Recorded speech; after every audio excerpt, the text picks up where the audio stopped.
between an even and odd front. There's a lot of communication that has to take place. The play that Trevor made in the third quarter when the middle opened up and he tucked it and ran, and then he had the one where he rolled out to the left and found T. Higgins on third down.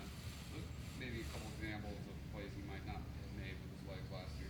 Yeah, I mean, I think Trevor's done a good job for the most part of finding a way when those opportunities present themselves. I think the one that he took off down the middle, they might have been in two-man, and so he realized that a lot of their defenders were out covering the pass route, and he's able to recognize that, pull it down, had a nice run, and then on the other one, he did a good job of scrambling, but also keeping his eyes downfield, looking for an opportunity, and him and T were just on the same page there on that completion. But there's no doubt that I think Trevor feels more confident and when to run with the ball and then how to run and protect himself. And his legs will be important to us here as we get on with the second half of the season. Did you see do anything specifically against Amari that made it really more difficult? Yeah, I don't think they did anything maybe different than what we've seen. I think from a coverage standpoint, they had a guy over the top of him where there was a safety or nickel Sam, but it really wasn't. Really what they were giving us was some of the downfield balls. They were sitting pretty low with their safeties, trying to take away the bang eights that we normally hit in the middle of the field, and also having low safeties as soon as they saw run, then they can kind of trigger down to the run. So it really was a game creating more opportunities maybe down the field, and some of the balls like we hit T and also Justin Ross. The ball that we threw to Cornell, that was a ball that, Amari would have had if he was in the game and his same position. So, there's different ways to try to get those guys involved. I felt, we didn't do as good a job on the perimeter on some of the screen game that maybe we had in previous games. That would have been some opportunities for him to run with the ball. Is that just execution on the screen game? Yeah, I mean, it's just kind of identifying the correct looks and then executing the blocks on the outside. Jeff, you guys have won 4 in a row against Florida State now. Do you think that recent dominance has diminished the intensity of this rivalry at all? I don't think so. I mean, I think our guys, they know when they turn on that video. I mean, they can recognize how athletic and talented these guys are. I mean, I hadn't seen the exact stat for this roster, but I would guess that if you would go back on any of the recruiting roster rankings, they probably still have more 4- and 5-star guys than we do. 4 years ago, they had the #1 class in the country.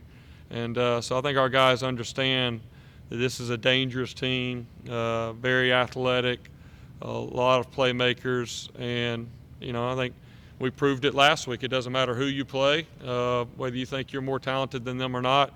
If you don't execute, then you're going to put yourself in a difficult situation. And so I think especially coming off of maybe where we were last week, I don't think our guys have any concerns of being able to look ahead or anything like that. I mean, we know we got a bullseye on our back. We're going to get everybody's best shot. And, we got to play well every week. We don't have to play perfect to win, but we got to play well and be able to execute. And it'll be the same way this Saturday.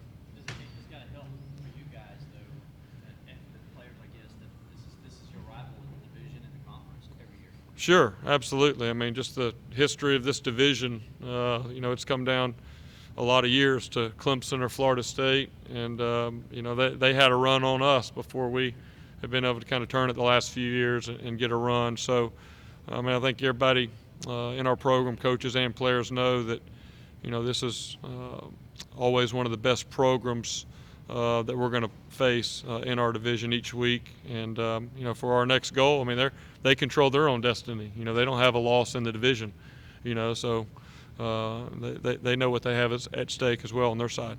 Isaiah and Skowski said that practice leading up to UNC was just not great, and that some people were off the mark. Did you sense that? Yeah, I think I know Coach Sweeney made a comment that Wednesday defensively was not their best, and I felt like Thursday was not our best offensively. We weren't able to get through our entire script, and don't know why that is, but I think that's the good lesson as a coach. When you don't play well, you always want to go back and maybe look at things in practice. And, it's not anything major. It's just the intensity and the focus on being able to execute. And if you're not quite as intense or not quite as focused, then that leads to a lack of execution, which is really what we had in some of the situations Saturday. Jeff, getting back to the dynasty stuff for a second, you guys are in a run like Florida State had now. I mean, what's that like? Is it fun all the time? Is it nerve-wracking? What's it like to be in the middle of it, thinking, okay, we are expected to do well all the time, we've got to keep it up? Well, yeah, it's a little bit of everything, no question. I think, the biggest thing is we don't sit around and talk about how many games we've won in a row or count them down or anything. I think Coach Sweeney and our staff try to do the best job we can of making each week about that opponent that we're playing. And I think that's one reason that maybe we've had that success, is because we have really each week tried to focus on what we have in front of us. But I think the biggest thing that comes from that is you're going to get everybody's best shot. I mean, we didn't play as well as we could have and as well as we should have Saturday, but North Carolina played very well. I mean, if you went back and graded their defense, I mean, we got their best shot, and that's to come to be expected now when you're kind of one of those teams at the top. But I think as a coach, you love where you are. There's challenges in everything. I mean, we've been on the other side where we haven't had the success, and there's a lot of challenges that come with that. And then when you have had a lot of success, I mean, there's challenges. I mean, we got a lot of guys in this team that haven't lost a game. I don't know how many. Coach Sweeney knows exactly how many freshmen and sophomore we have on this team, which is probably over half our roster, and they've never lost a game. And so I'm sitting here as coaches, you're trying to remind them of things in practice or whatever that can cost you a game, but they've never experienced that. And so there's a challenge that goes with that as well. I mean, that's the good kind of challenge. That's the one that you want. But I think overall, it's something that obviously you're not you don't have your head in the sand and know that it's going on, but it's really something to, enjoy after the season or later on in your career. But, this is kind of our go time. This is when we got to stay focused on what we're doing each and every week. And, all that stuff is great to kind of add to and look back at later. When you went back and did some self-scouting last week, were there any big things that kind of stood out? Yeah, I mean, I don't want to get into the details of that, obviously, because that kind of leads into maybe some things that we'll want to do Saturday and moving forward. But I think overall, the biggest thing, there obviously are, when you're a good offense or you're a good defense, you're going to have some tendencies. That's just part of it. I think some of the teams that don't have any tendencies is because they're just running a bunch of stuff trying to find something to get good at. So I think, number one, it's as coaches, okay, after 5 games, Florida State has 2 weeks to kind of get ready. What are they seeing, whether it's our run pass in certain formations or certain motions or certain alignments. So those are things. We got a great support staff that really breaks all that down and writes all that on the board. So as we go to game plan, we try to play to counter some of those tendencies.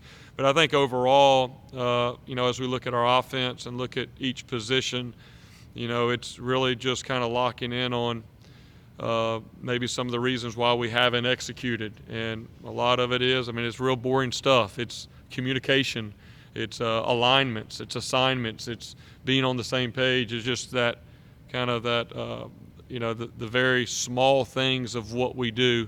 That really is the biggest thing, and just allowing those guys, now that we've had 5 games, to kind of put that on paper and put some video in front of them to show them, that, hey, when we know what we're doing, when we're using the proper technique, we're able to execute, and, man, that play looks really good. When we don't, this is what it looks like.